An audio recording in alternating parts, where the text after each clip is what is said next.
បាទនេះបងប្អូនប្រៀបខ្ញុំថតកាលថ្ងៃមុនឥឡូវនេះញាស់បានមកក្របទៀតហើយបងប្អូនបាទញាស់បានមកក្របនៅមកក្របទៀតបងប្អូនប្រភេទនោះមេបងប្អូនហើយសពងក្រាបវាឈ្មោលអានោះកូនវាដែលថាកូនវគ្គមុននោះបងប្អូនបាទដោយសារតែវាពងវគ្គមុននោះនៅក្នុងខែក្តៅចឹងហើយញាស់បានមកក្របឯខូចកូនខូចពងអស់មកក្របអត់ញាស់បងប្អូនអញ្ចឹងហើយបានវីដេអូមុនខ្ញុំបញ្ជាក់ប្រាប់បងប្អូនហើយថាបើសិនជាបងប្អូនចង់ចិញ្ចឹមកុំឲ្យចាប់ផ្ដើមទិញគេមកច្រើនគូបងប្អូនរៀនចិញ្ចឹមចាប់ពីមួយគូអស់ច្រើនណាពីគូទិញគេមកឲ្យបានបទពិសោធន៍សិនបងប្អូនចាំយើងចាប់ដើមច្រើនបាទឲ្យមានបទពិសោធន៍ពីវាហើយយើងចង់ចិញ្ចឹមប្រមាណក៏បានដែរអត់បញ្ហាអីទេបងប្អូនអ្វីដែលសំខាន់គឺបទពិសោធន៍នឹងឯងបាទហើយពាក់ព័ន្ធនឹងព្រៀបបច្ចុប្បន្ននេះដែលគេពេញនិយមចិញ្ចឹមច្រើនគឺព្រៀបម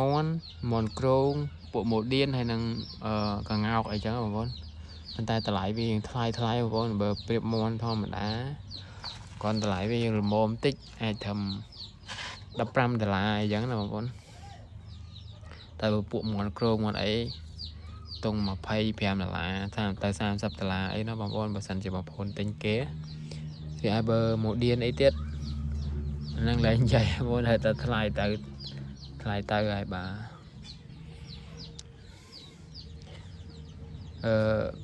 ព្រៀបយើងដូចខ្ញុំបញ្ជាក់វីដេអូមុនដែរ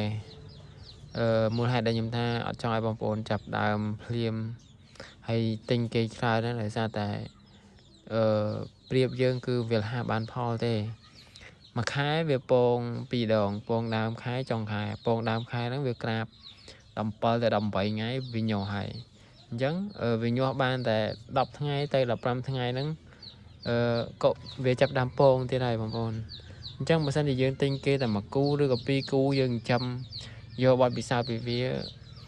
ត្រឹមតែ2ខែអីហ្នឹងបងប្អូនយើងអាចឡើងដល់5 6គូនោះចឹងហើយអត់បើចាំទិញគេច្រើនទេបងប្អូនដបងណាអាខ្មៅនោះកូនទៅបានតែ20ថ្ងៃជាងទេបងប្អូនឃើញអត់ប៉ុណ្្នឹងមេ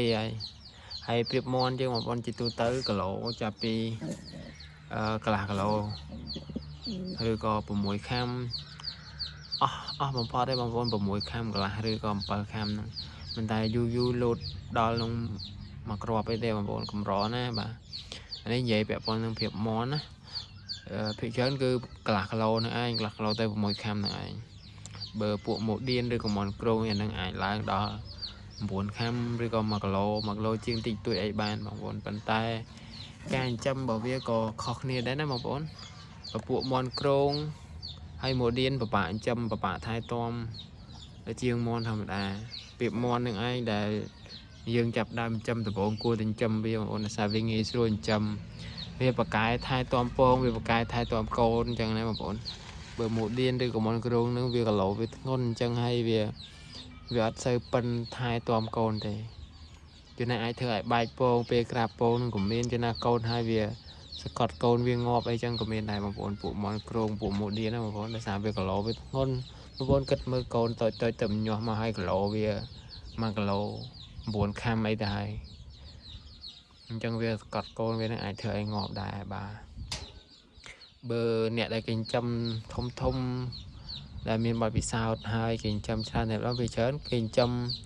ទាំងពួកមន់ក្រងទាំងម៉ូឌៀនអីហ្នឹងតែពេលពងមកគេអាចនឹងយកពងហ្នឹងមកឆ្លាស់ឲ្យពួកមន់ព្រៀបមន់យើងធម្មតាជាអ្នកក្រាបជំនួស